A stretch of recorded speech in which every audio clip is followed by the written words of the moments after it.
سلام ہندوستان دوستو، ایک خوفناک رات کا نظارہ دیکھیے اور جانیے کچھ خوفناک شبدوں کے بارے میں۔ پہلے خوف کا مطلب ہوتا ہے ڈر، یہ آپ جانتے ہیں۔ دوسرا شبد دہشت، دہشت کا مطلب بھی ڈر ہوتا ہے۔ اور ایک شبد ہے وحشت، وحشت کا مطلب بھی ڈر ہوتا ہے۔ اور ڈر کے لیے ایک اور شبد ہے اور وہ ہے ہیبت۔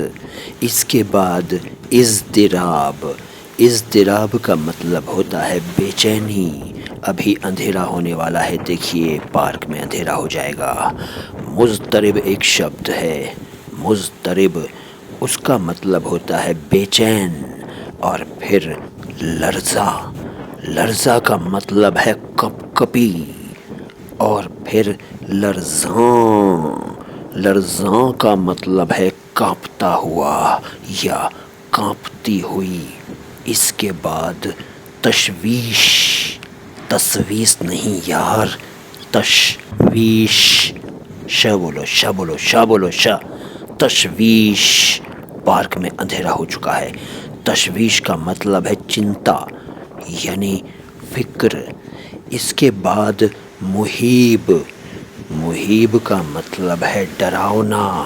اور پھر ہراساں، ہراساں کا مطلب ہے ڈرا ہوا۔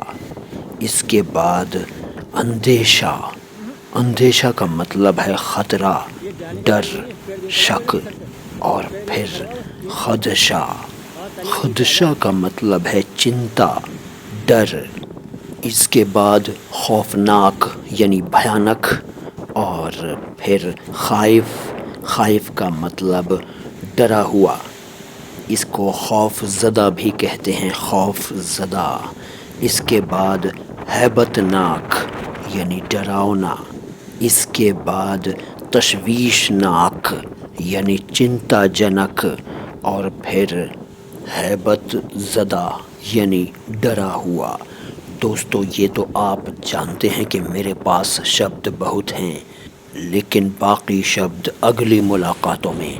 فی الحال تو پارک کی خوفناک آوازوں کو محسوس کیجئے، سنیے اور انجوائے کیجئے اگر کر سکتے ہیں تو۔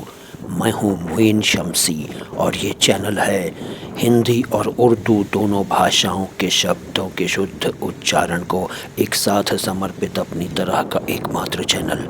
مائی ہندی، مائی اردو، سلام ہندوستان۔